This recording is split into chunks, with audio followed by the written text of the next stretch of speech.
లూకా సువార్త 10వ అధ్యాయము 42వ వచనాన్ని మనం చదువుకుందాం. మరియా ఉత్తమమైన దానిని ఏర్పరచుకొనెను, అది ఆమె యొద్ద నుండి తీసివేయబడదని ఆమెతో చెప్పెను. ఓకే, మరియ దేన్ని ఏర్పాటు చేసుకున్నది? ఉత్తమమైన దాన్ని ఏర్పాటు చేసుకున్నది. ఓకేనా? మీ అందరికీ తెలుసు ఈ మార్తా మరియ స్టోరీ. మార్తా మరియల సంఘటన తెలియని వాళ్ళు ఎవరైనా ఉన్నారా? అయినా సరే క్లుప్తంగా 2 మాటలు నేను చెప్తా. వీరిది బేతనియా అనే గ్రామం.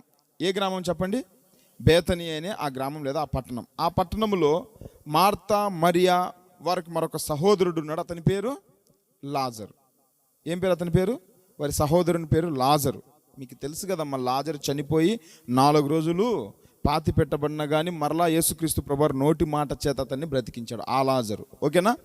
సరే, ఈ ముగ్గురు బహుశా తల్లిదండ్రులు చనిపోయినట్టున్నారు. ఎక్కడ కూడా వాళ్ళ తల్లిదండ్రులు అక్కడ ఉన్నట్టు అక్కడ సందర్భాల్లో మనం చూడమన్నమాట. యేసుక్రీస్తు ప్రభువారు వారి ఇంటికి వెళ్ళినప్పుడు 12 మంది శిష్యులతో అక్కడ కూడా వాళ్ళ తల్లిదండ్రుల ప్రస్తావన లేదు. తర్వాత లాజరు చనిపోయినప్పుడు కూడా అక్క చెల్లెలు ఏడ్చినట్టుంది, కానీ వాళ్ళ తల్లిదండ్రులు ఏడ్చినట్టుందా? లేదు, బహుశా లేరనుకుంటా. అందుకే యేసు ప్రభువారు వారి ఇంటికి వెళ్ళాడు ఒకరోజు. వాళ్ళ గ్రామం ఏదంటే బేతనియా. ఆ ఇంట్లో ఈ 2 సహోదరులు, వాళ్ళకు ఒక సహోదరుడు లాజరు ఉన్నారు. ఓకేనా? అయితే ఒకానొక దినాన బహుశా యేసుక్రీస్తు ప్రభువారు ఆ యొక్క ప్రదేశంలో, ఆ యెరూషలేము ఆ పరిసర ప్రాంతాల్లో ప్రయాణం చేస్తున్నప్పుడు వీరింటికి ఆనవాయితీగా వెళ్తూ ఉండేవాడు. అయితే ఆ రోజు ఏమైంది, ఆయనతో పాటు 12 మంది శిష్యులు వెళ్ళారు. సహజంగా యేసు ప్రభువారు రాగానే ఫస్ట్ ఎవరంటే రిసీవ్ చేసుకున్నది మార్తానే. ఎవరు చెప్పండి? మార్త. యేసు ప్రభుతో పాటు ఎంతమంది శిష్యులు ఉంటారు? 12 మంది ఉంటారా లేదా? ఈ 12 మంది కూడా వెళ్ళారనమాట. వెళ్ళినప్పుడు ఈ 12 మందికి అంటే యేసు ప్రభుతో కలిపి 13 మంది అనుకోండి, భోజనాలు సిద్ధపరుస్తూ ఉంది మార్త. అయితే యేసు ప్రభు డ్యూటీ ఏంటి? ఆయన ఎక్కడ అవకాశం దొరికినా వారికి వాక్యం చెప్పాలి, వాక్యాన్ని బోధించాలి అనేది ఆయన కాన్సెప్ట్. అయితే మరియ ఏం చేసిందంటే యేసు ప్రభు పాదాల దగ్గర కూర్చొని ఏం చేస్తూ ఉంది? వాక్యం వింటూ ఉంది. మార్తమ్మ ఏం చేస్తుంది? కిచెన్లో, వంట రూమ్లో ఉండి వీళ్ళందరికీ భోజనాలు చేస్తూ ఉంది. ఇక ఆమెకి ఎక్కడ లేని కోపం వచ్చింది. 40వ వచనంలో మార్త విస్తారమైన పని పెట్టుకుంటే చేత తొందరపడి ఆయన యొద్దకు వచ్చి, ప్రభువా, నేను ఒంటరిగా పని చేయుటకు నా సహోదరు నన్ను విడిచిపెట్టినందుకు నీకు చింత లేదా? నాకు సహాయము చేయమని ఆమెతో చెప్పుమని. ఏమంటుంది? యేసు ప్రభు కూడా ఆర్డర్ ఇస్తూ ఉంది. ఇదేందయ్యా భలే ఉంది, నేను నిన్ను మా ఇంటికి ఆహ్వానిస్తే ఆమె నీ దగ్గర కూర్చోబెట్టుకుని నేను ఇంత కష్టపడతా ఉంటే ఆమెను అక్కడ కూర్చోబెట్టుకుని వాక్యం చెప్తా ఉన్నావు. మరి కనీసం ఇంత కష్టపడతా ఉంటే ఒక మాట నువ్వన్నా చెప్పొద్దు? నువ్వు చెప్పు ఆమెకు, నాకు సహాయం చేయమని చెప్పు. అందులో నువ్వు ఒక్కడివి కాదు, నీతో పాటు 12 మంది బ్యాచ్ని తీసుకొచ్చావు అన్నట్టుగా మాట్లాడుతూ ఉంది. సహజంగా నేను ఇంత ఉంటే అదే ప్లేస్లో చెప్తాను, అమ్మ అక్క ఒక్కటి కష్టపడతా ఉంది, వెళ్ళు తల్లి, మా సంగతి మళ్ళీ చూద్దు కానీ మా వాక్యం మళ్ళీ నిందు అని అనుకుంటారు. సహజంగా అలానే చెప్తారు, అవునా కదా? కానీ ప్రభువారు ఏమన్నారు? మార్తా మార్తా, నీవు అనేకమైన పనులు పెట్టుకొని చేత చదవండి. అనేకమైన పనులను గూర్చి విచారము కలిగి తొందరపడుచున్నావు, కానీ అవసరమైంది ఒక్కటే. వెళ్ళమని చెప్పిండా మరియమ్మను? వెళ్ళమ్మా వెళ్ళు, వంట సహాయం చేయమని చెప్పిండా? కాదు, నువ్వు చాలా పనులు పెట్టుకున్నావు, కానీ అవసరమైనది ఒక్కటే. అది విలువైంది, అది శ్రేష్టమైంది. దానికి బైబిల్లో యేసుక్రీస్తు ప్రభువారిస్తున్న ఆ యొక్క వర్డ్, ఆ పదం ఏంటంటే ఉత్తమమైనది. ఏంటి చెప్పండి? మరియ ఉత్తమమైన దాన్ని ఏర్పరచుకునెను, అది ఆమె యొద్ద నుండి తీసివేయబడదు. అంటే మరియ యొద్ద నుంచి తీసివేయబడదు. ఆమె అంటే మార్త యొద్ద నుంచి ఆమె చేస్తున్నది తీసివేయబడుతుందనే కదా అర్థం. ఆలోచించండి. ఇప్పుడు మార్త చేసే పనికి మళ్ళీ పని అంటారా? మరి ఇప్పుడు వచ్చిన సేవకులు ఇంటికి వస్తే వాళ్ళకి భోజనాలు చేయడం మంచిదా తప్ప అమ్మా? మంచి పనే కదమ్మా.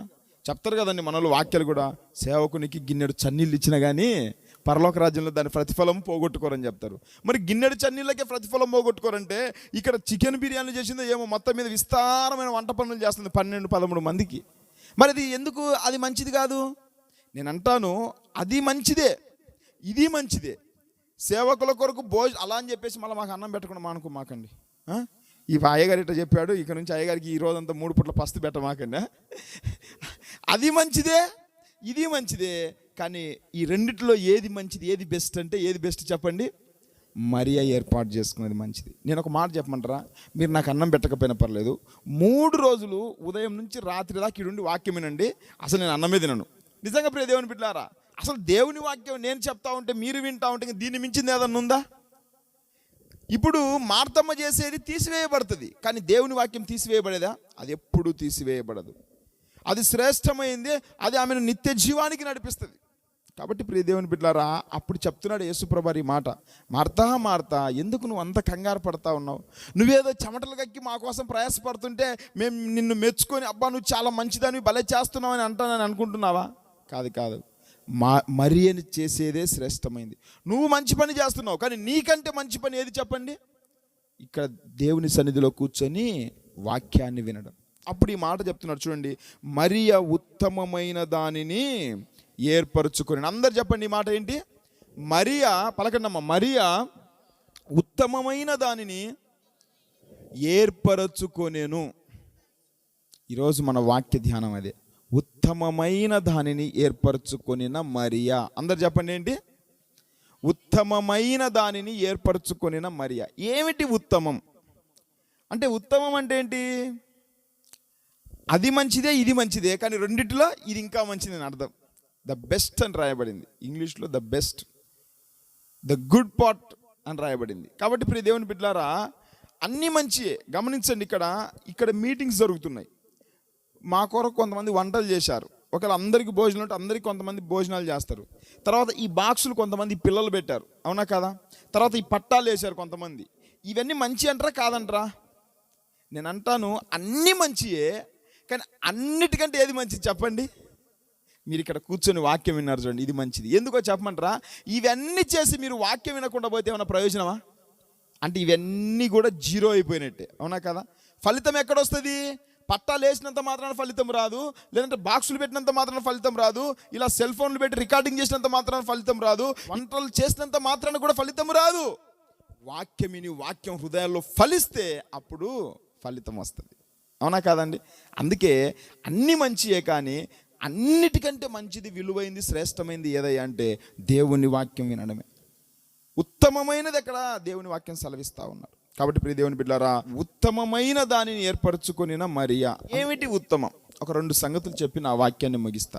ఏంటి ఉత్తమమైనది? మరియా అక్కడ తన జీవితంలో ఏంటి ఆ ఉత్తమమైనదని, ఆ శ్రేష్టమైనది, విలువైనది, ద బెస్ట్ ఆమె ఎన్నుకున్నది.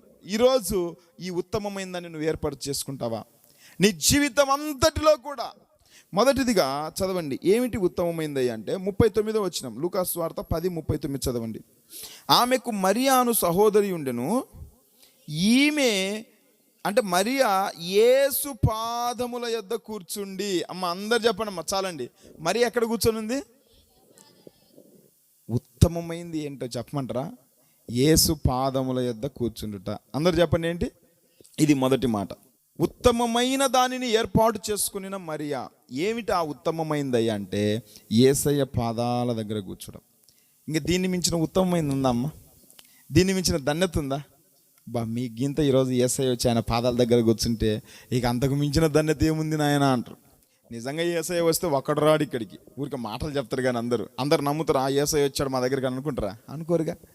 కాబట్టి ప్రియ దేవుని బిడ్డలారా, ఉత్తమమైనది ఏంటయ్యా అంటే యేసు పాదాల యొద్ద కూర్చున్నది. ఇప్పుడు ఈమె యేసు పాదాల దగ్గర కూర్చున్నది అంటే మార్తమ్మ ఎక్కడ కూర్చున్నది? కిచెన్ పాదాల దగ్గర కూర్చున్నట్లు, అవునా కదా? ప్రియ దేవుని బిడ్డలారా, ఈరోజు నీ జీవితంలో నువ్వు ఎక్కడున్నావు? ఎవరి పాదాల దగ్గర ఉన్నావు? ఏ వీధిలో తిరుగుతున్నావు? ఏ మార్గంలో నడుస్తున్నావు? ఎక్కడ నువ్వు ఉంటున్నావు? ఎక్కడ నీ నివాసం? యేసు పాదముల యొద్ద కూర్చోవడం కంటే ఉత్తమమైనది ప్రపంచంలో ఏది లేదు ప్రియ దేవుని బిడ్డలారా. కొంతమంది వాళ్ళకు నచ్చిన హీరోలు వచ్చింది అనుకోండి, ఆయనతో పాటు సెల్ఫీ దిగడం చాలా ఉత్తమమైంది అనుకుంటారు, అవునా కదా?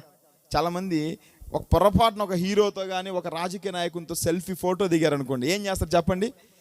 ఆ నెలంతా స్టేటస్లలో, ఫేస్బుక్లలో నేను జగన్తో దిగాను, నేను చంద్రబాబు నాయుడుతో దిగాను, నేను పలానా హీరోతో దిగాను అని చెప్పేసి ఎంత హల్చల్ చేస్తారు ప్రియ దేవుని బిడ్డలారా. అంటే వారి పాదాల దగ్గర, అంటే వారి పక్కన నిలబడుకొని ఫోటో దిగితే అంత ధన్యతనా? మరి నీ లోకంలో మనుషులతో నువ్వు ఫోటో దిగి వాళ్ళ దగ్గర నువ్వు నివాసం ఉంటున్నందుకు నువ్వు అంత హైలైట్గా ఫీల్ అవుతున్నావే, మరి యేసయ్య పాదాల దగ్గర కూర్చుంటే ఎలా ఉంటుంది నీ జీవితం చెప్పండి? చెప్పాలంటే నువ్వు వాళ్ళతో సెల్ఫీ దిగి ఫోటో దిగి నీ జీవితం ఏమైనా మారిద్దా? ఇంకా భ్రష్టు పట్టిపోతున్నాయి. ఈరోజు పిల్లలు అల్లరితో కూడిన ఆటపాటల వైపు తిరిగిపోయి చూడరాని ప్రదేశాలకు వెళ్ళి ఎక్కడికి పడితే అక్కడ నివాసం ఉంటే ఎక్కడ పడితే అక్కడ కూర్చొని కుటుంబాలు పాడైపోతున్నాయి. ప్రియ దేవుని బిడ్డలారా, నీవు కానీ నీ పిల్లలు కానీ నీ కుటుంబము యేసు ప్రభు పాదాల దగ్గర కూర్చుంటేనే మీకు జీవితాలు బాగుపడతాయి. నువ్వు ఎక్కడ కూర్చున్నా, ఎక్కడ నివాసం చేసినా సరే మన జీవితాలు పాడైపోతాయి. కాబట్టి ఉత్తమమైనది ఏంటి చెప్పండి? యేసు ప్రభు పాదాల యొద్ద కూర్చోడు. యేసయ్య పాదాలను పట్టుకోవడమే ఉత్తమమైనది. ఈరోజు మీరందరూ కూడా ఆయన పాదాల దగ్గర ఉన్నారు. సరే, ఇంతకు బాగుంది పాస్టర్ గారు, యేసయ్య పాదాలు పట్టుకుంటే బాగుంటుంది. ఎందుకు యేసయ్య పాదాల దగ్గర ఏముంది చెప్పండి అమ్మ. కొంతమంది పాట కూడా పడతారు తెలిసిన యేసు పాదం గురించి. కొంతమంది పేరు కూడా పెట్టుకున్నారు యేసు పాదం అని. ఉన్నారా మీకు తెలిసిన వాళ్ళు? యేసు పాదం అని ఉన్నారు చాలామంది. ఒక ఆమె పాట కూడా పడేది మా ప్రాంతంలో. యేసయ్య పాదాలు బంగారు పాదాలు. విన్నారు ఈ పాట ఎప్పుడైనా? రాళ్ళల్లో నలిగాయ్యా అయ్యయ్యో అని చాలా బాగుంటుంది ఆ పాట. అంటే యేసయ్య పాదాల దగ్గర కూర్చోవడం ఉత్తమమైనది. ఎందుకు ఉత్తమమైనది? ఏముంది యేసు ప్రభు పాదాల దగ్గర? రండి చూద్దాం. యేసు ప్రభు పాదాల దగ్గర ఏముందయ్యా అంటే, అదే లూకాసు వార్త 7వ అధ్యాయం 45వ వచనం చదువుదాం. అదే లూకాసు వార్త 7:45. నీవు నన్ను ముద్దు పట్టుకొనలేదు, కానీ నేను లోపలికి వచ్చినప్పటి నుండి ఈమె నా పాదములు ముద్దు పెట్టుకొనుట మానలేదు. ఇక్కడ యేసుప్రభు వారు సీమోను అనే ఒక ఇంటికి వెళ్తారు భోజనానికి వెళ్ళినప్పుడు కనీసం యేసుప్రభుకు అతడు కాళ్ళు కడుక్కోవడానికి నీళ్లు కూడా ఇవ్వలేదు. సరే అని భోజనానికి వెళ్ళారు. అక్కడ భోజనానికి కూర్చున్నారు. అక్కడ ఏం జరిగింది అంటే, ఆయనతో పాటు ఇంకా చాలామంది అక్కడ భోజనానికి వచ్చినట్టుగా మనం చూస్తూ ఉంటున్నాం. అయితే అతను కనీసం యేసుప్రభు కాళ్ళు కడుక్కోవడానికి కూడా నీళ్ళు ఇవ్వలేదు. కానీ ఈలోపు ఒక స్త్రీ వచ్చింది. ఆమె పేరు ఏంటి చెప్పండి? ఆమె పేరు రాయబడలేదు, కానీ ఆమెకు ఇచ్చిన బిరుదు పాపాత్మురాలు, అంటే ఒక వేశ్యతో సమానం. ఈమె వచ్చి ఏం చేసిందయ్యా అంటే, చదవండి ఒకసారి ఆ మాట చదవండి. మనం 38 వచ్చిన వెనక తట్టు ఆయన పాదముల యొద్ద నిలబడి ఏడ్చుచు కన్నీళ్లతో ఆయన పాదములు తడిపి తన తల వెంట్రుకలతో తుడిచి ఆయన పాదములను ముద్దు పెట్టుకొని ఆ అత్తరు వాటికి పూసెను. కన్నీళ్లు గాడుస్తూ ఉంది యేసుప్రభు దగ్గర. కన్నీళ్లతో ఆయన పాదాలు కడిగి తల వెంట్రుకలతో తుడిచి అత్తరుంటే అత్తరుతో పూసి ఆయన పాదాలు ముద్దు పెట్టుకుంటా ఉంది. ఇది చూసిన అతను ఇంకా లోపల మనసులో తిట్టుకుంటా ఉన్నాడు. ఈయన నిజమైన బోధకుడు అయితే, ఈయన దేవుని కుమారుడైతే ఆ మనిషి ఎట్లాంటి పనికి మాలిందో తెలియదా ఈయనకు? పనికి మాలిందని వెళ్ళిపోయి ఇక్కడ నుంచి అని చెప్పాలి కదా అని అనుకుంటా ఉన్నాడు. అప్పుడు ప్రభు అంటున్నాడు, సీమోను, నేను నీ ఇంటికి వచ్చి ఇంతసేపు అయినా నువ్వు కనీసం కడుక్కోవడానికి నీళ్లు కూడా ఇవ్వలేదు. కానీ ఈ స్త్రీ నేను వచ్చినప్పటి నుంచి నా పాదాలు ముద్దు పెట్టుకొనుట మానలేదు. ముద్దు పెట్టుకుంటా మానలేదు. అందులో మీరందరూ ఈమెకి ఇచ్చిన బిరుదు ఏంటి చెప్పండి? పాపాత్మురాలు. అయితే నేను చెప్తాను, ఈమె నా పాదాల దగ్గరికి వచ్చింది కాబట్టి, నా పాదాలు పట్టుకొని ముద్దు పెట్టుకుంటుంది కాబట్టి, ఈమె విస్తారంగా నన్ను ప్రేమించింది కాబట్టి, మీరందరూ ఈమెకేసిన ఆ ముద్ర ఉంది కదా పాపాత్మురాలని, విస్తారమైన ఆమె పాపములు, ఆమె దోషాలన్నిటినీ నేనేం చేస్తున్నాను? క్షమించి వేస్తున్నాను. చదవండి ఆ మాట చదవండి. 47 వచ్చిన ఆమె విస్తారముగా ప్రేమించను గనుక ఆమె యొక్క విస్తార పాపములు క్షమించబడనని నీతో చెప్పుచున్నాను. ఈమె నిజంగా విస్తారమైన పాపం చేసినట్టుగా యేసుప్రభు కూడా చెప్తున్నాడు. వాళ్ళు చెప్పడమే కాదు, ఈ యేసుప్రభు మాటలను బట్టి ఖచ్చితంగా ఆమె ఒక వేషలాగానే మనకు కనపస్తూ ఉంది పాపాత్మురాలంటే. అంటే ఆ లోకంలో అంతా భ్రష్టు పట్టిపోయింది. లోకంలో పాపముతో, శాపముతో, అంధకారంతో ఆమె జీవితం నిండిపోయింది. అందరూ ఆమెను ఒక వేష, ఒక పాపాత్మురాలు, ఒక దుర్మార్గురాలనే ముద్ర వేసింది. కానీ ఆమె ఎప్పుడైతే యేసయ్య పాదాల దగ్గరికి వచ్చిందో, ఎప్పుడైతే యేసయ్య పాదాలను పట్టుకొని ముద్దు పెట్టుకున్నదో, వెంటనే ప్రభు అంటున్నాడు, ఈమె పాపాలన్నిటినీ ఏమైపోతున్నాయి? క్షమించి వేస్తూ ఉంటున్నాను. అంటే ప్రియ దేవుని బిడ్డలారా, యేసయ్య పాదాల దగ్గర కూర్చోవడం ఎందుకు ఉత్తమయ్యాయి అంటే, యేసయ్య పాదాల దగ్గర ఏముంది అంటే, విస్తారమైన పాపములకు క్షమాపణ దొరుకుతుంది. దేవునికి స్తోత్రం కలుగును గాక. హల్లెలూయా. యేసయ్య పాదాల దగ్గర ఏముంది చెప్పండి? ఎన్ని పాపాలు చేసినా, అది ఎంత ఘోరమైన పాపమైనా సరే, ఈరోజు నువ్వు యేసు ప్రభు పాదాల దగ్గరకు వస్తే నీ పాపము నుంచి నీకు విడుదల దొరుకుతూ ఉంది. ప్రియ దేవుని బిడ్డలారా, ఈరోజు ఈ లోకంలో మన పాపాలను క్షమించే వాళ్ళు ఎవరు లేరు. నువ్వు ఎన్ని పాపాలంటే అన్ని పాపాలు చేస్తే తల్లిదండ్రులు ఒప్పుకుంటారా అండి? వాళ్ళకు ఎక్కువ వ్యాసరిగా పుట్టిందనుకోండి, విసుగు పుట్టిందనుకోండి, పనికి మానవాడా ఎన్నిసార్లు నిన్ను క్షమించాలరా అనుకుంటారు. అవునా కదా? ప్రియ దేవుని బిడ్డలారా, ఈరోజు ప్రపంచంలో పాపము చేయని మానవుడు లేడు, ఏ భేదము లేదు. అందరూ పాపము చేసి దేవుడు అనుగ్రహించు మహిమను పొందలేకపోవచ్చున్నారని లేఖనాలు సెలవిస్తూ ఉన్నాయి. అంతేకాదు, మానవుని పాపములంటే అనేకములు. యెషయా గ్రంథంలో ఉంటుంది 1వ అధ్యాయంలో, అరికాదు మొదలు తడినెత్తి వరకు స్వస్థత లేదు, కొంచెమైనా వాళ్ళకు స్వస్థత లేదు, చెడిపోయి ఉన్నారు, రోగములతో మీరు మొత్తబడి ఉన్నారని లేఖనాలు సెలవిస్తూ ఉన్నాయి. నిజంగా ఈరోజు నువ్వు పాపములో ఉంటే, విస్తారమైన పాపాలు, కొంతమంది అనుకుంటారు, బ్రదర్ ఇన్ని పాపాలు చేసినా నాకు క్షమాపణ ఉందా? ఇంత ఘోరమైన పాపిని నా ప్రభు క్షమిస్తాడా? మరి నా పాపాలకు క్షమాపణ ఏంటి అని నువ్వు అనుకుంటున్నావేమో. నువ్వు ఎంత ఘోరమైన పాపివైనా సరే, నువ్వు ఎన్ని పాపాలు చేసినా సరే, నువ్వు ఎంత భయంకరమైన పాపములో చీకటిలో ఉన్నా సరే, ఈరోజు యేసయ్య పాదాల దగ్గరికి వస్తే ఆయన పాదాల దగ్గర ఏముంది చెప్పండి? నీ పాపాలకు స్వస్థత, నీ పాపాలకు క్షమాపణ దొరుకుతుంది. ప్రియ దేవుని బిడ్డలారా, ప్రపంచంలో పాపం నుంచి విడిపించడానికి మరొక మనిషి లేడు. ప్రపంచంలో పాపముల కొరకై ప్రాణం పెట్టిన నాదుడు మరొకడు లేరు. యేసు ప్రభువారు నీ కొరకు, నా కొరకు, మన పాపాలన్నిటి కొరకు సిలువలో మరణించాడు, గాయపరచబడ్డాడు, కొట్టబడ్డాడు. ఎందుకు ఆయన పాదాల దగ్గర పాపాలకు క్షమాపణ దొరికింది అంటే, ఆయన పాదాలు కలువరి సిలువ ఏమయ్యాయి చెప్పండి? మన పాపముల కొరకై కొట్టబడ్డాయి. ఆయన శరీరం అంతా నీ కొరకు, నా కొరకు గాయపరచబడింది. ఆయన శరీరం అంతా రక్తపు ముద్దగా మారిపోయింది. కాబట్టి ప్రియ దేవుని బిడ్డలారా, ఈరోజు ఈ పాపాత్మురాలైన స్త్రీ వలె నువ్వు ఆయన పాదాల దగ్గరకు వచ్చి, అయ్యా నేను పాపినని, ఆమె కన్నీళ్లతో ఆయన పాదాలను తడిపినట్టుగా, తల వెంట్రుకలతో తుడిచినట్టుగా నీ హృదయంలో అంత పశ్చాత్తాపం కలిగి ఆయన పాదాల దగ్గర నీ పాపాలన్నీ ఒప్పుకుంటే, ఈ రాత్రి నీ పాపం నుంచి ప్రభు నిన్ను విడిపిస్తాడు. కాబట్టి ప్రియ దేవుని బిడ్డలారా, యేసయ్య పాదాల దగ్గర ఎందుకు కూర్చోవాలి అంటే, ఆయన పాదాల దగ్గర ఏముంది చెప్పండి? పాపములు క్షమించబడతాయి. అవి ఎంత ఘోరమైన పాపమైన ఆయన పాదాల దగ్గరకు వస్తే ఖచ్చితంగా నీ పాపాలకు క్షమాపణ దొరుకుతూ ఉంది. ఇంకా ఆయన పాదాల దగ్గర ఏముంది అంటే, అదే లూకాసు వార్త 8వ అధ్యాయం 40వ వచనం చదవండి. జనసమూహం ఆయన కొరకు ఎదురు చూచునేను గనుక యేసు తిరిగి వచ్చినప్పుడు వారు ఆయన్ను చేర్చుకుని, అంతటా ఇదిగో సమాజ మందిరపు అధికారి అయిన యాయిరును ఒకడు వచ్చి యేసు పాదముల యొద్ద పడి, ఇంచుమించు 12 ఏళ్ల ఈడుగల తన యొక్కతే కుమార్తె చావ సిద్ధముగా ఉన్నది గనుక ఇంటికి రమ్మని ఆయనను బతిమాలుకొనెను. ఇక్కడ ఒక సమాజ మందిరపు అధికారి ఉన్నాడు. ఆయనకు 12 ఏళ్ళ ఒక అమ్మాయి ఉందంట, మంచి అవనస్తురాలు. ఆ పాప చావుకు సిద్ధంగా ఉన్నది. చెప్పాలంటే చనిపోయింది ఆ పాప. ఆమె అప్పటికే ఐసీయూలో పెట్టినంత స్థితిలో ఉంది, కొన ఊపిరితో. ఈయన ఏం చేశాడంటే, బహుశా ఇతను ఎన్ని హాస్పిటల్స్ తిరిగినా, ఎక్కడికి వెళ్ళినా వాళ్ళ పాపకు ఆ యొక్క మరణం నుంచి తప్పించే మార్గం లేనట్టుంది. అందుకే యేసుప్రభు గురించిన వార్త విన్నట్టున్నాడు. ఆయన దగ్గరకు వచ్చి ఏం చేశాడు? వెంటనే అందులో ఈయన అధికారి, సమాజ మందిరపు అధికారి అంటే ఎలా ఉంటుంది చెప్పండి? ఇప్పుడు ఒక ఎస్ఐ గారికి మనతో అవసరం ఉన్నదనుకోండి, మన దగ్గరకు వచ్చి, అయ్యా బాబు నా దగ్గరికి రా, నీ కాలు మొక్కుతో బాంచని అంటారా? వాడిని పిలుచుకొని రాపరా, నాకు అర్జెంటుగా పని ఉందంటారా? అవునా కాదా? మరి ఇట్లా అధికారి అయ్యి ఉండి కూడా ఏం చేశాడు చెప్పండి? యేసుప్రభు దగ్గరకు వచ్చి, బోధకుడా రా, మా ఇంటి దగ్గర రా, త్వరగా నా బిడ్డ చావు బతుకులు రా, నీకు మంచి మంచి బహుమానాలు ఇస్తాను, నేను ఎవరు అనుకుంటున్నావు, నేను అధికారిని అని అన్నాడా? వచ్చి ఆయన పాదముల మీద పడ్డాడు. దేవునికి స్తోత్రం కలుగును గాక. అధికారి అయినా సరే ఆయన పాదముల మీద పడ్డాడు. తన కుమార్తె మరణానికి సిద్ధంగా ఉంది. ఇక నువ్వు రాకపోతే నా కుమార్తెకు మరణం నుంచి జీవంలో లేదు, ఇక చనిపోతుంది, అసలు ఇప్పటికి కూడా గ్యారెంటీ లేదు, నేను ఇంటికి వెళ్ళేంత వరకు ఉంటుందో పోతుందో కూడా తెలియదు అని చెప్పి వేడుకుంటా ఉన్నాడు. సరే అని యేసుప్రభు వెళ్ళాడు వాళ్ళ ఇంటికి. సరే, ఆ మధ్యలో ఒక రక్తస్రావ రోగం గల స్త్రీ వస్తుంది, ఆమెను స్వస్థపరుస్తాడు, అది వేరే సంగతిన. వెళ్ళాడు, వెళ్ళగానే అప్పటికి ఆ బిడ్డ చనిపోయిందంట. చనిపోయి ఇల్లంతా ఎలా ఉంది?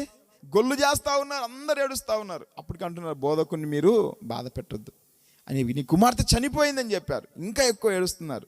అయితే యేసుప్రభు 53వ వచనం, ఆమె చనిపోయినని వారు ఎరిగి ఆయనను అపహసించిరి. అయితే ఆయన ఆమె చెయ్యి పట్టుకొని చిన్నదానా లెమ్మని చెప్పగా ఆమె ప్రాణము తిరిగి వచ్చెను గనుక వెంటనే ఆమె లేచెను. అమ్మా, అంటే ప్రాణం పోయినట్టే కదా, తిరిగి వచ్చానంటే ప్రాణం పోయింది అంటే అప్పటికే చనిపోయింది. వాళ్ళు కూడా చెప్పారు, ఆ బిడ్డ చనిపోయిందని చెప్పారు. అక్కడ యేసుప్రభు ఏమన్నాడంటే, చనిపోలేదు, ఆమె నిద్రించుతున్నదని చెప్పాడు. అందుకు వాళ్ళందరూ అపహసించారు. ఈయన పిచ్చి పట్టిందా, చనిపోయి ఇల్లంతా ఆ చివరికి వాళ్ళు కూడా తప్పెట్లు మోగించే వాళ్ళు, గొల్లు జాయేసే వాళ్ళు కూడా వచ్చింటే ఇంకా నిద్రపోతుందంటారని చెప్పి యేసుప్రభుని అపహసించారు. అంటే ప్రాణం పోయింది, ఆయన పోయిన ప్రాణం మరలా ఏమైందంట? తిరిగి వచ్చింది. నేను అంటాను, ఈ పోయిన ప్రాణం మరలా తిరిగి రావడానికి కారణం ఏంటి చెప్పండి? అతను ఏం చేశాడు చెప్పండి? అది మీరు తెలుసుకోవాల్సిన పాయింట్. ఈ సమాజ మందిరపు అధికారి యేసుప్రభు నెత్తి మీదకి ఎక్కి కూర్చోలేదు. జుట్టు పట్టుకొని రా వస్తావా లేదని అన్నాడా? లేదంటే కాళ్ళు పట్టుకొని రా వస్తావా లేదన్నాడా?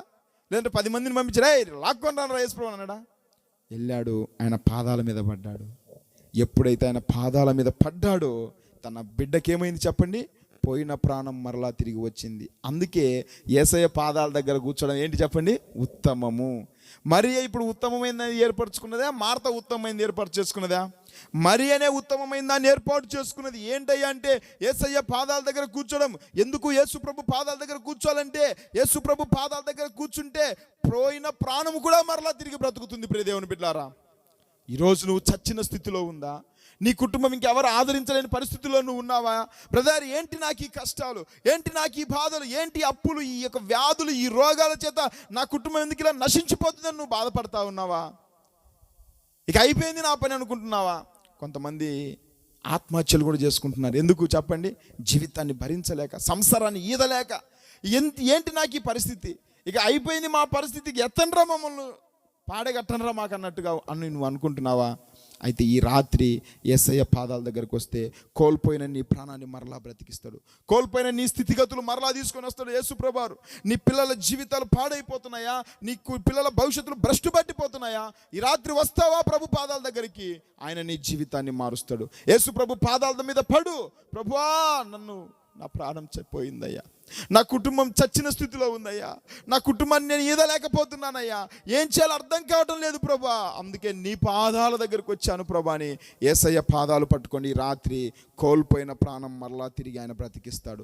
కోల్పోయిన నీ స్థితిగతులు, నీ ఆస్తులు, నీ అంతస్తులు, ఎక్కడైతే నువ్వు ఏమేం నష్టపోయావో, ఏమేం కోల్పోయావో, నీ ఆత్మీయత కోల్పోయిందా? నీ ఆర్థిక సంబంధమైన నీ పరిస్థితులు కోల్పోయినావా? నీ ఐశ్వర్యం కోల్పోయావా? నీ పిల్లల భవిష్యత్తు కోల్పోయావా? నీ పిల్లల జీవితాలను కోల్పోయావా? ఈ రాత్రి ప్రభు పాదాల బద్దకు పట్టుకొని ప్రియ దేవుని బిడ్డారా, ప్రభువా, నా పిల్లల భవిష్యత్తు కావాలయ్యా, నా పిల్లల అవమాన పాలయ్యారయ్యా, చేయకూడని పనులని చేసి వాళ్ళ సాక్ష్యాలు కోల్పోయినామయ్యా, ఈరోజు నా పిల్లల భవిష్యత్తు మరలా లేపబడాలా, నా భర్త మరలా మారాలా, కోల్పోయిన మా స్థితిగతులని మరలా రావాలా ప్రభువా, మేము చచ్చిన స్థితిలో ఉన్నాం ప్రభా, మాకు జీవం కావాలా ప్రభా, ఎండిన స్థితిలో ఉన్నాం ప్రభా, ఎండిన ఎముకల్లాగా ఉన్నాం ప్రభువా, ఎండిన ఎముకలన్నీయు తిరిగి జీవింపచేయుమయా, ఎండిన ఎముకలన్నీయు తిరిగి జీవింపచేయుమయా, జీవనదిని నా హృదయములో ప్రవహింపచేయుమయా. ప్రియ దేవుని బిడ్డలారా, ఎండిపోయిన ఎముకల్లాగా ఉన్నారా? వాడిపోయిన జీవితంలాగా మీ కుటుంబంలాగా ఉందా? వాడిపోయిన గడ్డిలాగా, పువ్వులాగా, అక్కడ ఎండిపోయిన పువ్వులాగా మీ జీవితాలు ఉన్నాయా? ఈ రాత్రి యేసయ్య పాదాలు పట్టుకోండి, యేసుప్రభు పాదాల దగ్గర గోజాడండి. మీ జీవితాలు మార్చబడతాయి, మీ జీవితాలు వెలిగించబడతాయి. కోల్పోయిన మీ స్థితిగతులు, మీ ప్రాణము మరలా ఆయన తిరిగి బ్రతికిస్తాడు, యాయిరు కుమార్తె వలె. అందుకే ఎక్కడ ఏది ఉత్తమమైంది చెప్పండి? యేసుప్రభు పాదాలు పట్టుకోవడము ఉత్తమమైంది, అది ఉత్తమమైంది. ఇంకొక మాట, అసలు యేసయ్య పాదాల దగ్గర ఎందుకు ఉత్తమం అని అంటే, మత్తయి సువార్త 28:9. ఇది యేసు ప్రభు పునరుద్ధరణై లేచిన తర్వాత ఆయన శిష్యులు వాళ్ళు అక్కడ ఏం చేస్తున్నారంటే, 9వ వచనం, యేసు వారిని ఎదుర్కొని మీకు శుభమని చెప్పాను, వారు ఆయన ఎద్దకు వచ్చి ఆయన పాదములు పట్టుకొని ఆయనకు మ్రొక్కగా. ఏం చేశారు చెప్పండి? ఆయన పాదాలు పట్టుకొని శిష్యులు ఏం చేశారు? ఆయన పాదాలు పట్టుకొని ఆయనకి ఏం చేశారు చెప్పండి? మ్రొక్కగా. మ్రొక్కడం అంటే ఇంగ్లీష్ బైబిల్లో వర్షిప్ అని ఉంటుంది. ఏముంటుంది చెప్పండి? అప్పటిదాకా నమ్మలేదు యేసుప్రభు లేచాడంటే, నమ్మారా? ఇప్పుడు సరే, యేసుప్రభు లేచాడమ్మా, ఇప్పుడు చనిపోయిన యేసుప్రభు లేచారు. లేచిన వెంటనే అబ్బా ఎంత గొప్పవాడి ప్రభా, నువ్వు లేచావు ప్రభా అని చెప్పేసి ఆయన ఆరాధించారు. వెంటనే ఆరాధించలేదు. ఎలా ఆరాధించారు? ఆయన పాదాలు పట్టుకున్నారు, అప్పుడు వర్షిప్ స్టార్ట్ చేశారు. అవునా కాదా? అంటే వాళ్ళకి డౌట్ వచ్చిందేమో, అసలు ఈయన కాదా, బహుశా భూతం ఏమనుకున్నారా, లేదా ఒకనొక సందర్భంలో యేసుప్రభుని ఏమనుకున్నారు? భూతం అనుకున్నారు. ఎందుకంటే వాళ్ళందరూ ఆ ఇంట్లో ఉన్నప్పుడు ఆయన తలుపులు మూసి ఉండగానే ఎలా వెళ్ళాడు? లోపలికి వెళ్ళిపోయాడు. వాళ్ళందరూ అమ్మ భూతమని అనుకున్నారు. బహుశా వాళ్ళు అక్కడ కూడా భూతమని అనుకున్నట్టున్నారు ప్రియ దేవుని బిడ్డలారా. అందుకే వాళ్ళకి డౌట్ వచ్చి వెంటనే ఎక్కడికి వెళ్ళిపోయారు? ఆయన పాదాలు పట్టుకున్నారు. ఆయన పాదాలు పట్టుకోగానే బహుశా నాకు అర్థమైంది, ఆయన పాదాలు ఎలా కనిపించింటాయి?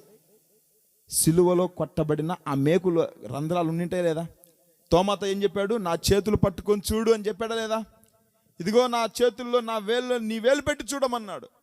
అంటే అప్పుడు వాళ్ళకి క్లారిటీ అయింది. ఆయన పాదాలు పట్టుకున్న తర్వాత అర్థమైంది ఆయన నిజమైన దేవుడు, ఈయన మరణాన్ని గెలిచి లేచిన దేవుడు, ఈయన సామాన్యుడు కాదు. మేము భూతం అనుకుంటున్నాము, లేదంటే రోమా ప్రభుత్వపు సంఖ్యలు ఆయన బంధించినాయి అనుకున్నాము. కాదు కాదు కాదు, ఈయన సజీవుడు, ఈయన నిజమైన దేవుడు. ఇన్ని రోజులు చూసిన యేసుప్రభు ఒక ఎత్తు అయితే ఇప్పుడు మేము చూసిన యేసుప్రభు ఒక ఎత్తు. అందుకే ఆయన పాదాలు పట్టుకున్న తర్వాత ఆయన ఏం చేశారు చెప్పండి? ఆయన ఆరాధించారు. ప్రతి దేవుని బిడ్డలారా, యేసయ్య పాదాల దగ్గర ఏముంది చెప్పమంటారా? ఆరాధన ఉంటుంది. ఏముంటుంది చెప్పండి? యేసయ్య పాదాల దగ్గరకు వస్తే నీకు ఇప్పుడు ఆరాధన అనేది ఎవరు చేయగలుగుతారమ్మా? విశ్వాసికి అర్థమైద్దా? ఆరాధన అవిశ్వాసికి అర్థమైద్దా? విశ్వాసికి. ఎందుకంటే విశ్వాసి యేసయ్య పాదాల దగ్గర ఉంటాడు. ఆదివారం పూట మందిరానికి వచ్చి ఆయన పాదాల దగ్గర ఉంటే నువ్వు ఆరాధన చేస్తావు. సినిమా థియేటర్లు ఉంటే నువ్వు ఆరాధన చేస్తావా? సినిమా థియేటర్లో కూర్చొని స్తోత్రం చెల్లింతుమన్నాం అనుకో, నీకు గాత్రం అని ఒక శంప మీద 2 పెట్టి వీకి బయటికి వెళ్ళిపోరా అంటారు. అవునా కదా? సినిమా థియేటర్కి వెళ్తే నువ్వు ఆరాధించలేవు, తాగుబోతున్న దగ్గరికి వెళ్తే నువ్వు ఆరాధించలేవు. యేసయ్య పాదాల దగ్గరికి వస్తే నీకు అర్థమవుతుంది ఆయన అంటే ఏంటో, అసలు ఆయన ఎలాంటి దేవుడో నీకు అర్థం కావాలంటే రా ఆయన సన్నిధికి, ఆయన పాదాల దగ్గరికి రా. ఆయన ఎంత సజీవుడో, మరణాన్ని లేచిన దేవుడు, నిన్ను కూడా మరణం నుంచి విడిపించగలిగిన దేవుడు.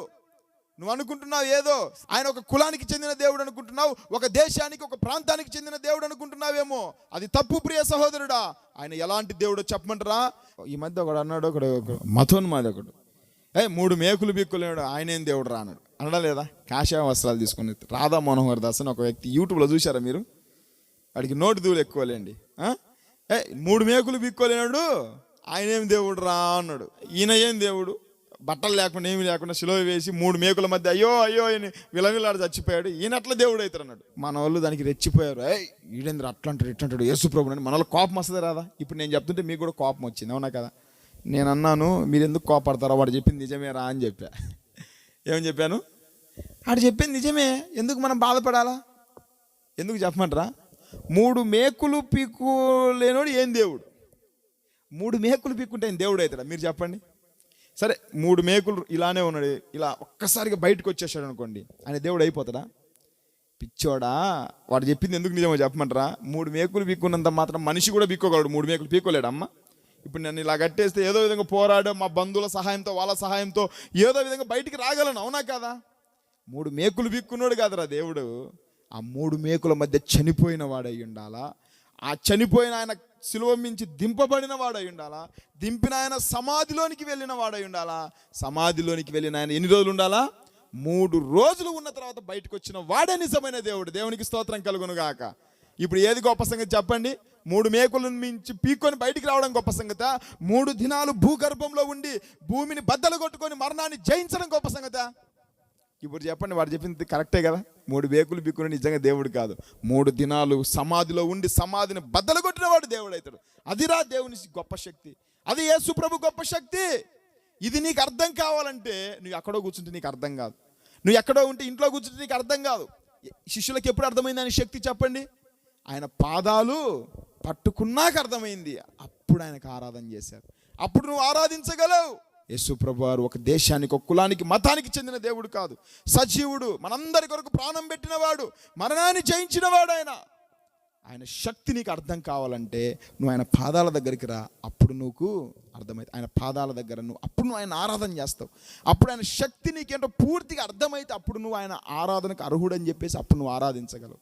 కాబట్టి ప్రియ దేవుని బిడ్డలారా, ఆయన పాదముల దగ్గర వస్తే ఏముంటుంది అంటే ఆయన ఎలా ఆరాధించాలో మనకు అర్థమవుతుంది. కాబట్టి ప్రియ దేవుని బిడ్డలారా, ఉత్తమమైన దాన్ని ఏర్పాటు చేసుకునినా మరియా. ఏంటి ఉత్తమమైనది? మొదటిది ఏం చెప్పాను చెప్పండి? యేసు పాదాల యొద్ద కూర్చోవడం, అవునా కదా? ఎందుకు? యేసు పాదాల దగ్గర విస్తారమైన పాపములకు క్షమాపణ ఉంది. యేసయ్య పాదాల దగ్గర పోయిన ప్రాణం మరలా తిరిగి వస్తూ ఉంది. యేసయ్య పాదాల దగ్గర ఆయన ఎలా ఆరాధించాలో, ఆయన ఎంత సజీవుడో, ఎంత మరణాన్ని గెలిచిన దేవుడో మనకు అర్థమవుతా ఉంది. అందుకు ఆయన పాదాల యొద్ద కూర్చోవడం ఉత్తమమా కాదా? ఇప్పుడు చెప్పండి, మార్త ఉత్తమమైందని ఏర్పాటు చేసుకునేదా? మరియ ఉత్తమమైందని ఏర్పాటు చేసుకునేదా?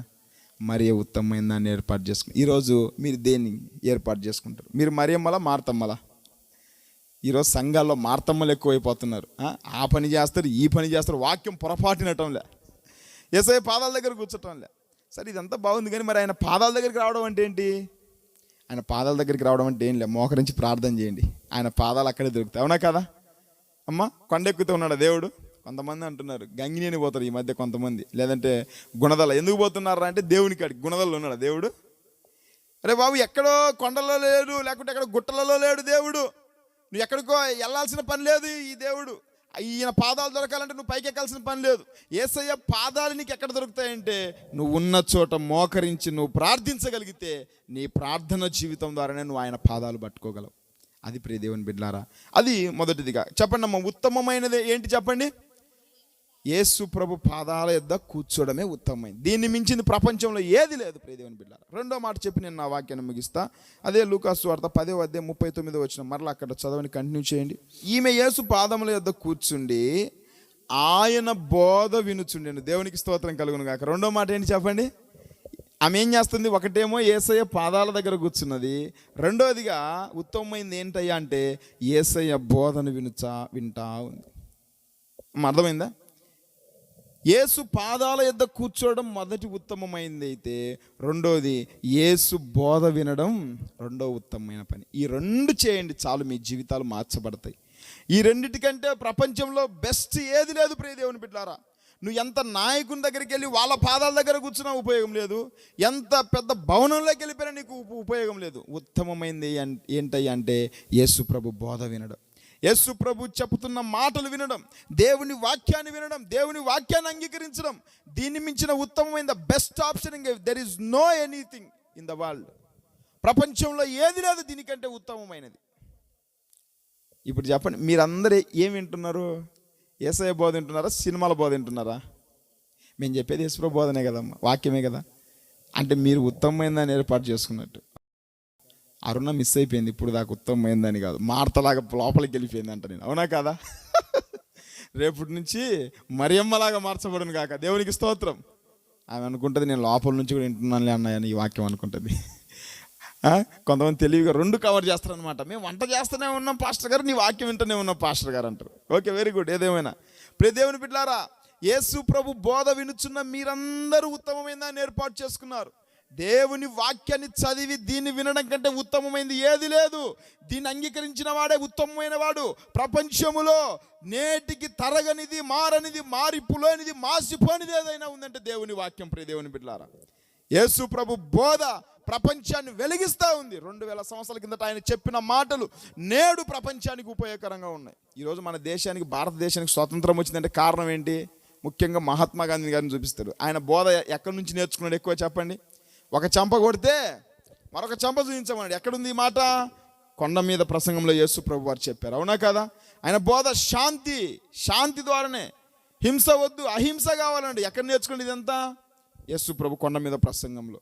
యేసు ప్రభు కొండ మీద ప్రసంగంలో ఎన్ని బోధలు ఉన్నాయి ప్రియ దేవుని బిడ్డలారా. యేసు ప్రభు మాటతో ఈరోజు ప్రపంచాలే మారిపోయాయి, తలకిందులైపోయాయి ప్రియ దేవుని బిడ్డలారా. యేసయ్య బోధలో అంత శక్తి ఉంది. కాబట్టి ఉత్తమమైంది ఏంటయ్యా అంటే యేసు ప్రభు బోధ వినటం. అయితే దాని గురించి కూడా 2 మాటలు చెప్తాను. ఎందుకు యేసు ప్రభు బోధ ఉత్తమమైందయ్యా అంటే మార్కు సువార్త 1:22. అసలు ఏంటి ఆయన బోధ ఎలా ఉంది? మార్కు సువార్త 1:22 చదవండి త్వరగా. ఆయన శాస్త్రుల వల్లే కాక అధికారము గల వారి వలె వారికి బోధించను. అమ్మ చాలనమ్మా. ఆయన ఎలా బోధించాడంట అంటే యేసయ్య బోధ ఎలాంటిదంట చెప్పండి? అధికారము గల బోధ. అవునా కదా? ఏంటిది అమ్మా? బాగా గమనించండి. నేను ముగింపులోకి వెళ్తా ఉన్నాను. త్వరగా ఒక 5-10 నిమిషాల్లో ముగించేస్తా. యేసయ్య బోధ ఎలాంటిదంట చెప్పండి? అక్కడ రాయబడిన మాట, ఆయన వాళ్ళ శాస్త్రుల వలె మాట్లాడలేదంట. ఎలా మాట్లాడాడంట? అధికారము గలవాని వలె వారికి బోధించిండు. ఇప్పుడు మరియకు కూడా ఎలా బోధించింటాడు? శాస్త్రిలాగా బోధించింటాడా? అధికారం లాగా. అధికారం ఉంది ఆయన బోధలో. ఏంటి అధికారం అంటే మీరు చెప్పండి అమ్మా. యేసయ్య బోధలో అధికారం ఉంది. అధికారం గలవాని వలె బోధించను. మీకు అర్థం కావాలంటే అక్కడే రాయబడింది చూడండి. ఆయన వారి శాస్త్రుల వలె కాక. చాలా జాగ్రత్తగా గమనించండి. అంటే శాస్త్రుల బోధలో ఏమి లేదు చెప్పండి? మా యేసయ్య బోధ అధికారం గలవాని వలె అధికారం ఉందని చెప్పాను. శాస్త్రుల వలె కాక అంటే శాస్త్రుల బోధలో ఏమి లేదు? అధికారం లేదని కదా. ఎందుకు లేదు వాళ్ళ అధికారం చెప్పండి? మత్తయి సువార్త 23వ అధ్యాయంలో ఆ శాస్త్రుల గురించి, పరిశీల గురించి ఏమని అంటారంటే వాళ్ళ బోధ ఎలా ఉంటుంది చెప్పమంటారా? చూడండి, మత్తయి సువార్త 23వ అధ్యాయం చదవండి. 23వ అధ్యాయము 2వ వచనం. శాస్త్రులను పరిసయ్యులను మోషే పీఠమందు కూర్చుండువారు గనుక వారు మీతో చెప్పు వాటినన్నింటిని అనుసరించి గైకొనుడి, అయినను వారి క్రియల చొప్పున చేయకుడి, వారు చెప్పుదురే కానీ చేయరు. అర్థమైందా? వాళ్ళు చెప్పేవాళ్ళే కానీ చేసేవాళ్ళు. అందుకే వాళ్ళ బోధకు అధికారం ఉంటుందా? ఉంటుందా అమ్మ? ఇప్పుడు మనము చేయకుండా ఇతరులకు చెప్పితే మన బోధకు అధికారం వస్తుందా? నేను రోజు మందు కొడతా ఉన్నాను అనుకో, ఇది ఇలాంటి పిల్లోని చూసారా, నువ్వు మందు కొట్టగా చెడిపోతావు అంటే వాడేమనుకుంటాడు? నవ్వుకుంటాడు, ఈయన చేసేది ఏందో రోజు అని అనుకుంటారా లేదా? నేను రోజు పచ్చి బూతులు మాట్లాడతా, అమ్మ మీరు బూతులు మాట్లాడకండి అమ్మ అంటే మీరు ఒప్పుకుంటారా? నువ్వు మాట్లాడేది ఏందయ్యా అని అంటారా లేదా? ముందు నీది నువ్వు చూసుకుంటారు, అవునా కదా? అంటే నేను మీకు చెప్పాలంటే ముందు నేను ఎలా ఉండాలా? నేను చెప్పే మాటలు నా జీవితంలో చేసిన వాడినై ఉండాలి, అవునా కదా? శాస్త్రులు అంట చెప్తారు కానీ చేయరు. ఇలా చేయండి, అలా చేయండి, అలా ఉండండి, ఇలా ఉండండి అని ఎన్నో చెప్తుంటారు కానీ వాళ్ళు చేసింది ఒకటి లేదు. కానీ యేసు ప్రభు బోధ ఎలా ఉందో చెప్పమంటారా? ఆయన ఏది చెప్పినా చేసే దేవుడు, చెప్పిన ప్రతి మాటను నెరవేర్చిన దేవుడు. చిన్న ఉదాహరణ, కొండ మీద ప్రసంగంలో ఏమని చెప్పాడు? మీ శత్రువులను ప్రేమించుడి, వారి కొరకు ప్రార్థన చేయమండి, అవునా కదా? ఇక్కడ కొండ మీద ప్రసంగంలో ఆబోధ చేశాడు. కలవరి కొండ మీద యేసు ప్రభు వారు ఆయన సిలువ వేసినప్పుడు అక్కడ ఏం జరిగింది? ఆయన 7 మాటలు పలికాడు. ఆ 7 మాటల్లో మొదటి మాట ఏంటి చెప్పండి? తండ్రి వీరేమి చేయుచున్నారో వీరు ఎరుగరు కనుక వీరిని క్షమించు. అంటే వారి కొరకు ప్రార్థించడం లేదా తండ్రిని?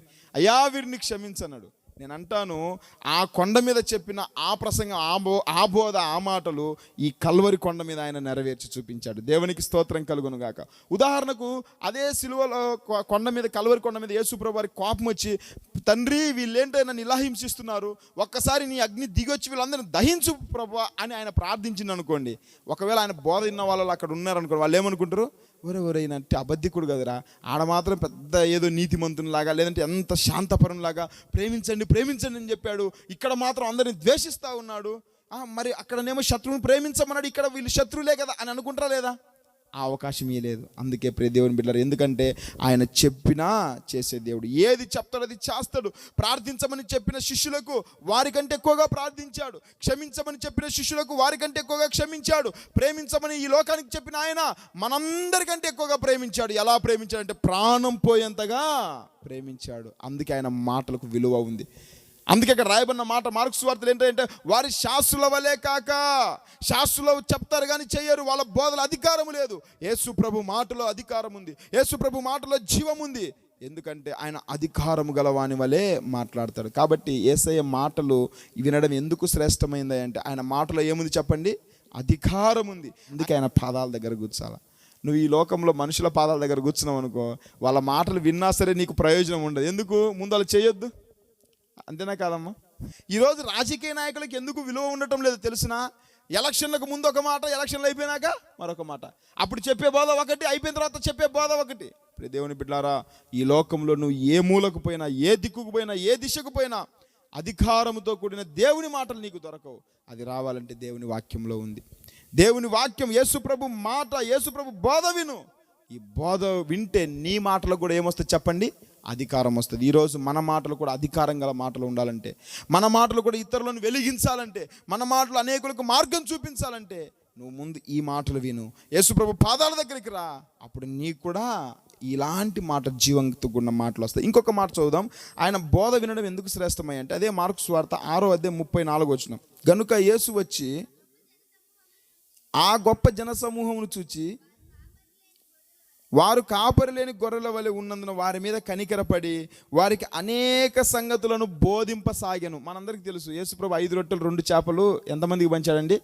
5,000 మంది పురుషులకు మాత్రమే. పిల్లలు, స్త్రీలు ఇంకా చాలామంది ఉంటారు అక్కడ. పురుషులు మాత్రం 5,000 అక్కడ ఇచ్చింది. సరే, ఏదేమైనా నేను క్లుప్తంగా చెప్తున్నాను. ఇక్కడ వీరందరికీ అక్కడ ఏం చేస్తున్నాడు యేసుప్రభు వారు? బోధ చేస్తున్నారు. అంటే ఈ 5,000 మంది పురుషులు, వారితో ఉన్న వాళ్ళ భార్యలు, వాళ్ళ పిల్లలందరూ ఎక్కడున్నారు చెప్పండి? యేసుప్రభు బోధ దగ్గర ఉండటం లేదా అమ్మ? అర్థమవుతుందా? వాళ్ళందరూ ఏం వింటున్నారు?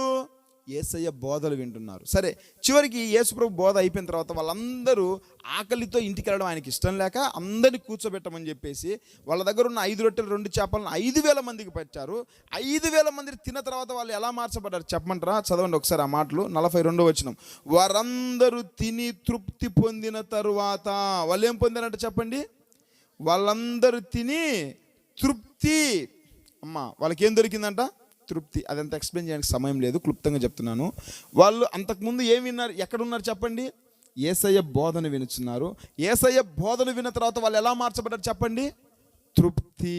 తిని తృప్తి. అంటే యేసు ప్రభు బోధలో ఏముంటుంది చెప్పమంటారా? తృప్తి కలిగిన జీవితం ఉంటుంది. ఏముంటుంది చెప్పండి? యేసయ్య బోధ, దేవుని వాక్యం తృప్తి కలిగిన వాక్యం. ఈ వాక్యం జుంటు తేనె ధారల కంటే మధురమైంది వాక్యం. మనకు బ్రతుకునిస్తుంది, జీవాన్ని ఇస్తుంది. ఇలాంటి వాక్యం ప్రపంచంలో ఎక్కడ దొరకదు ప్రియ దేవుని బిడ్డలారా. సమాధానం, సాటిస్ఫాక్షన్, చాలు ఇక నాకు ఈ జీవితం అనిపిస్తుంది. యేసు ప్రభు బోధ విన్నారు కాబట్టే వాళ్ళు తృప్తిగా తినిపోయారు. ఎలాంటి తృప్తి అంట? అక్కడ ఎన్ని మిగిలినాయి చెప్పండి? 12 గంపలు. అది ఎంత తృప్తి అంటే వాళ్ళు తినగా ఇంకా మిగిలిపోయినాయి. మిగిలిపోయిన వాటిని ఇంటికి తీసుకెళ్ళేంత తృప్తి యేసు ప్రభు బోధలో ఉంది ప్రియ దేవుని బిడ్డలారా. ఆయన దగ్గరకు వస్తే ఈరోజు నువ్వు ఎక్కడికి వెళ్ళినా నీకు తృప్తి దొరకదు. ఈ ప్రపంచంలో నువ్వు ఏ మూలకి వెళ్ళినా, ఎన్ని సినిమాలు చూడండి, సినిమాలు చూసేవాడికి తృప్తి ఉంటుందా అమ్మా? సినిమాలు చూసేవాడికి ఈసారి అనుకుంటారు, ఇదొక్క సినిమా చూస్తాను పాస్టర్ గారు, మా హీరో సినిమా వచ్చాడు, ఇదొక్కటి చూసి మానేస్తానంటారు. మరలా మానేస్తాడా? లేదు. అసలు సినిమా చూస్తే తృప్తి ఉంటుందా మీరు చెప్పండి? ఉదాహరణకు ఒక కొత్త సినిమా రిలీజ్ అయింది అనుకోండి, వీళ్ళందరూ ఏం చేస్తారు? మా హీరో సినిమా రిలీజ్ అయింది అది ఇది అని చెప్పేసి జోబి నిండా డబ్బులు పెట్టుకొని పోతారు. అవునా కదా? లోపలికి వెళ్ళగానే బొమ్మే కానీ పొరపాటునది అది ఫ్లాప్ అయిందిరా అని అన్నారు అనుకోండి, ఈ మొహాలు ఎలా వస్తాయి? పోయేటప్పుడేమో కలకలలాడిన మొహాలు మాడిపోయిన బలుపులాగా వస్తాయి ఇలా మొహాలు. అవునా కదా?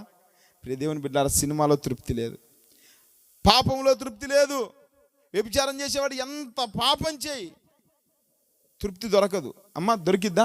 ఇంకా చేయాలా పాపం, ఇంకా తిరగాల, ఇంకా చూడాలా, ఇంకా చూడాలా. ఎంత చేసినా సొలొమోను అంటారు కదా ప్రసంగి గ్రంథంలో, నా కన్ను ఏదైతే చూడాలనుకున్నదో దాన్ని చూడకుండా ఆపకుండా దాన్ని నేను దేన్ని ఆపలేదు. అది చూడదగినంతగా అయినా సరే నా కన్నుకి ఏం లేదంట? తృప్తి. ఈ లోకంలో పాపం చేసేవాడికి తృప్తి లేదు, దొంగతనం చేసేవాడికి తృప్తి లేదు. ఇప్పుడు ఎందుకు మందు కొట్టేవాడికి తృప్తి ఉందా? ఇది ఒక్కరోజే పాస్టర్ గారు నిండా తాగుతారు, రేపటి నుంచి మానేస్తానంటాడా? మరలా తాగుతాడు, మరలా వెళ్తాడు.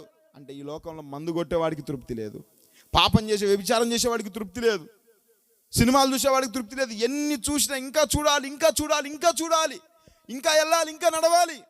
నేను అంటాను, యేసుక్రీస్తుని అంగీకరించిన వాడు ఒక్కసారి యేసు ప్రభు ప్రేమను తెలుసుకొని ఆయన రక్తంలో కడగబడి పరిశుద్ధపరచబడి రక్షించబడిన ఒక విశ్వాసి ఇంకా నేను అటు వెళ్ళాలి ఇటు వెళ్ళాలి అనుకుంటాడా?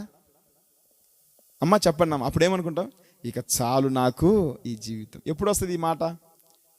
యేసు ప్రభుని ఎరిగితే, యేసు ప్రభు వాక్యం ఒక్కసారి నువ్వు వింటే, ఆ వాక్యం నీ హృదయంలో చొచ్చుకొని పోతే, ఆ వాక్యం నీ హృదయంలో పనిచేస్తే, ఇక నువ్వు ఈ ప్రపంచంలో ఇన్ని రోజులు అసంతృప్తితో బ్రతుకుతున్న నీ జీవితానికి తృప్తి వస్తుంది ప్రియ దేవుని బిడ్డలారా. అందుకు ఒక ఆయన పాట పాడాడు, మీకు తెలిసే ఉంటుంది ఈ పాట.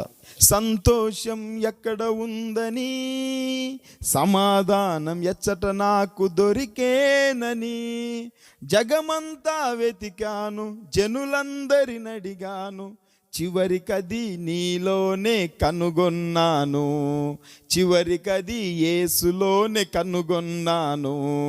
ఎంత మంచి దేవుడవయ్యా యేసయ్యా, చింతలన్నీ తీరేనయ్యా నిన్ను చేర. అంటే సంతోషం ఎక్కడ ఉందని, సమాధానం ఎక్కడ దొరుకుతుంది?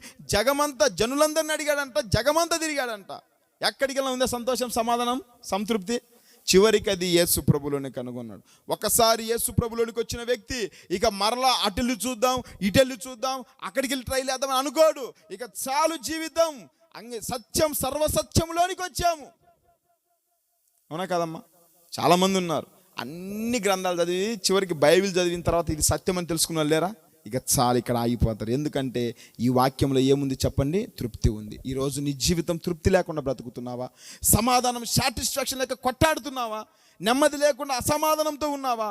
ఈరోజు ఆయన వాక్యం దగ్గరికి రా, ఆయన వాక్యాన్ని చదువు, వాక్యంలో ఉన్న ఆ యొక్క మధురమైన మాధుర్యాన్ని నువ్వు అనుభవించు, వాక్యపు శక్తిని నువ్వు పొందుకో. ఖచ్చితంగా నీకు తృప్తి, సమాధానం ఉంటుంది. కాబట్టి ఉత్తమమైనది ఏంటి చెప్పండి? యేసు బోధ వినడం ఉత్తమమైంది. ఎందుకంటే ఆయన బోధలో ఏముంది చెప్పండి? ఒకటి అధికారం ఉంది అని చెప్పిన తర్వాత తృప్తి ఉంది. ఇంకొక మాట చెప్పి నేను ముగిస్తా. 11:18 ఆయన బోధలో ఏముంది అంటే, మార్కు సువార్త 11:18 చదువుకుని మనం ముగించుకుందాం. శాస్త్రులు, పరిసయ్యులు, ఆ ప్రధాన యాజకులు ఆ మాట విని జనసమూహమంతయు ఆయన బోధకు బహుగా ఆశ్చర్యపడుట చూచి ఆయనకు భయపడి, ఆయనకేమయ్యారంట? అప్పట్లో యేసు ప్రభుకు శత్రువులు ఎక్కువ. అవునా కాదా? ఆయన ఈ బోధ చేస్తూ ఉంటే తర్వాత ఆయన చేసే ఈ మిరాకిల్స్ ఇవన్నీ చూసి శాస్త్రులు, పరిసయ్యులు, ప్రధాన యాజకులు, సద్దుకని గుంపు ఉంది ఆయనకు వ్యతిరేకంగా పనిచేసేవాళ్ళు. వీళ్ళందరూ ఎలాగైనా సరే ఆయన చంపాలనుకున్నారు. వీళ్ళకి అధికారం ఉంది. యేసుప్రభుకి అధికారం ఏమన్నా ఉంది అప్పట్లో? ఏం లేదు. ఎక్కడ ఒక వడ్రంగి వాని ఇంట్లో పుట్టాడు, ఒక పేదవానిలా ఉన్నాడు. మరి ఈజీగా ఆయన బంధించవచ్చు, తీసుకొని రావచ్చు. అయినా సరే ఆయన ఎందుకు బంధించలేకపోయారు చెప్పండి? ఆయనకు భయపడ్డారని రాయబడింది. భయపడ్డారా లేదా? ఆయనకు భయపడి. ఎందుకు భయపడ్డారు చెప్పండి అమ్మా. యేసుప్రభు దగ్గర పెద్ద కత్తులు ఉన్నాయా? లేదంటే ఆయన దగ్గర అధికారం ఉందా? లేదంటే పిలాతు దగ్గర నుంచి ఏమన్నా పదవి, అలాంటి గొప్ప ఏమన్నా ఒక అధికారం కానీ ఒక సామ్రాజ్యం ఏమన్నా ఉందా యేసుప్రభుకు? యేసుప్రభుకు వాళ్ళు భయపడ్డారు, ఆయనకు వణికిపోయారు, ఆయన మీద చేయాలంటే గడగడగడలాడిపోయారు. కారణం ఏంటంటే అక్కడ రాయబడిన మాట స్పష్టంగా ఉంది చూడండి. ఆయన బోధకు బహుగా ఆశ్చర్యపడుట చూచి ఆయనకు భయపడి. దేనికి భయపడ్డారు? ఆయనకు ఎందుకు భయపడ్డారంటే ఆయన బోధకు. అంటే యేసుప్రభు మాటలు వింటే శత్రువుకి ఏమైపోతుంది చెప్పండి? గడగడ గడగడ వణుకుడు పుట్టినాయి. అవునా కదండి? వణికిపోతా ఉన్నారు ఆయన మాటలు వింటూ ఉంటుంటే. ప్రియ దేవుని బిడ్డలారా, ఆయన వాక్యం పనిచేస్తుంటే సాతానుగాడు వణికిపోతాడు. ఆయన వాక్యం ముందు నీలో ఉన్న పాపం పటాపంచలైపోతుంది. నువ్వు ఎప్పుడు పాపం చేయకుండా ఉంటావు చెప్పమంటారా? దేవుని వాక్యం చదువు. ఈరోజు మనిషి విశ్వాసి కూడా ఎందుకు పదే పదే తప్పిపోతున్నాడు, పదే పదే దిగజారిపోతున్నాడు, పదే పదే పాపం చేస్తున్నాడు చెప్పమంటారా? వాక్యం చదవకని. అవునా కాదమ్మా? వాక్యం చదివితే మనం పాపం చేస్తామా? ఎందుకంటే వాక్యం చదువుతుంటే మనకు భయం వస్తుంది. ఏ భయం? పాపం చేయకూడదనే భయం. వాక్యం చదువుతూ ఉంటే మన హృదయంలో వేదన, బాధ వస్తుంది. ఏంటి? ప్రభు కొరకు జీవించాలా, ప్రభు సాక్షిగా బ్రతకాలా. పాపం అంటే భయం. అందుకంటే భయము నుండి మీరు పాపం చేయకూడదని కీర్తనాకారుడు చెప్తాడు. ఎప్పుడైతే మన హృదయంలో భయం వస్తుందో, ఎప్పుడైతే మనం దేవునికి భయపడతామో, ఎప్పుడైతే వాక్యానికి భయపడతామో, ఎప్పుడైతే ఈ యొక్క దేవునికి మనం లోబడతామో, అప్పుడు పాపానికి ఆటోమేటిక్గా దూరం అయిపోతాం. దేవుని భయం లేనివాడు ఎవరికి భయపడ్డా ఇంక వాడు భయపడతాడా అండి? పాపాన్ని సులభంగా చేసేస్తావు. ఈరోజు నువ్వు పాపం చేస్తున్నావంటే, ఈరోజు తల్లిదండ్రుల మీద లెక్క లేకుండా తిరుగుతూ ఉన్నావంటే, లోకంలో నీ ఇష్టానుసారంగా బ్రతుకుతున్నావంటే కారణం ఏంటో చెప్పమంటారా? భయం లేకనే. ఈ భయం నీకు రావాలంటే ఆయన బోధ విను, ఆయన వాక్యాన్ని చదవండి, వాక్యాన్ని నేర్చుకోండి. ప్రతిరోజు వాక్యపు వెలుగులో మీరు కట్టబడండి. ఇప్పుడు చెప్పండి, మరియమ్మకు పాపం చేయడానికి ఎక్కువ అవకాశం ఉంటుందా, మార్తమ్మకి ఎక్కువ అవకాశం ఉంటుందా? మార్తమ్మకే ఉంటుంది. ఎందుకంటే మార్తమ్మ వంట పనుల్లో ఉంది, మరియమ్మ ఏ పనులో ఉంది? దేవుని బోధ వింటా ఉంది, యేసుప్రభు బోధ. ఇప్పుడు మరియమ్మ ఏదైనా తప్పు చేయాలని వణికిపోతుంది. అయ్యో, నేను ఆయన బోధలో ఉన్నాను. ఇప్పుడు తృప్తికరమైన జీవితం మరియమ్మకు ఉంటుందా, మార్తమ్మకు ఉంటుందా? మరియమ్మకి. ఎందుకంటే యేసయ్య బోధ దగ్గర కూర్చొని ఉంది. ఇప్పుడు అధికారంతో కూడిన మాటలు మరియమ్మ మాట్లాడగలదా, లేకుంటే మార్తమ్మ మాట్లాడగలదా? మరియమ్మ. ఎందుకంటే ఆమె ఆయన బోధ దగ్గర వింటా ఉంది. అందరు చెప్పండి, ఏంటి? ఉత్తమమైన దాన్ని ఏర్పరచుకున్న. మరి ఏంటి ఆ ఉత్తమం చెప్పండి? ఒకటి, యేసు పాదాల యొద్ద కూర్చునుట ఉత్తమం. రెండవది, యేసు బోధ వినుట ఉత్తమం. ఎందుకు? యేసు పాదాల దగ్గర ఏముందంటే విస్తారమైన పాపాలకు క్షమాపణ ఉంది. అంతేకాదు, పోయిన ప్రాణం మరలా తిరిగి రావాలన్నా ఆయన పాదాల దగ్గర కూర్చోవాలా. అంతేకాదు, ఆరాధన, ఆయన ఎలా ఆరాధించాలని గొప్ప శక్తి అంటే ఆయన పాదాల దగ్గరికి వెళ్తే మనకు అర్థమవుతుంది. తర్వాత ఆయన బోధ వినటం ఉత్తమమైంది. ఎందుకంటే ఆయన బోధలో ఏముంది? అధికారం ఉంది, తృప్తి ఉంది, భయం. పాపం చేయాలంటే భయపడతాం, శత్రువు భయపడిపోతారు ఆయన వాక్యం ఏంటి. సాతానుగాడు కూడా వణికిపోతారు. కాబట్టి ప్రియ దేవుని బిడ్డలారా, ఈరోజు నువ్వు ఉత్తమమైన దాన్ని ఏర్పాటు చేసుకున్నావా? ఇంకా లోకంలో వ్యర్థమైన వాటిని అనుసరిస్తూ ఉన్నావా? ఇంకా లోకంలో చీకటిలో చిందులేస్తూ ఉన్నావా? లోకంలో పాపంలో నువ్వు నలిగిపోతా ఉన్నావా? రా ఉత్తమమైన దాని దగ్గరికి. యేసు ప్రభు పాదాలు పట్టుకో. సిలువలో వేలాడబడుతున్న యేసును చూడు. సిలువలో నీ కొరకు నా కొరకు గాయాలు పొందిన గాయాలు చూడు. ఆయన రక్తమంతా దారులై ప్రవహిస్తున్న క్రీస్తు ప్రేమను చూడు. దాన్ని మించిన ఉత్తమము ఏది లేదు. ఆయన పాదాల దగ్గరికి రండి. అట్టి కృప దేవుడు మనందరికీ అనుగ్రహించును గాక. అందరి తల్లోంచి మోకరించండి. చివరిగా ప్రార్థన చేసుకుందాం. ఏ చోట ఉన్నాయి రాత్రి వేళ సమయంలో దేవుడు తన దాసుని నిలువబెట్టుకుని మాట్లాడి ఉన్నారు కనుక మనము ఖచ్చితంగా ఈ కడవరి దినాలున్న మనము యేసయ్య దగ్గర ఉండి ఆయన మాటలు విని మన జీవితాలు ధన్యకరంగా మార్చుకుందాం. పరిశుద్ధుడైన మా తండ్రి, మహోన్నతుడైన మా దేవ, మీ నామమును బట్టి వందనాలు, స్తోత్రాలు చెల్లిస్తున్నాం ప్రభా. ప్రకటించబడిన రీతిగా మొదటి కూడిక ఈ రాత్రి వేళ సమయంలో చాలా చక్కగా ప్రభా ముగించబడి ఉంది. అందుకు నీ నామానికి వేలాది స్తోత్రాలు చెల్లిస్తున్నాం. కిషోర్ గారిని కూడా మీరు జ్ఞాపకం చేసుకున్నందుకు వందనాలు. చక్కని మాటల చేత ప్రభా మీరు మాట్లాడిన లేఖన భాగం బట్టి వందనాలు.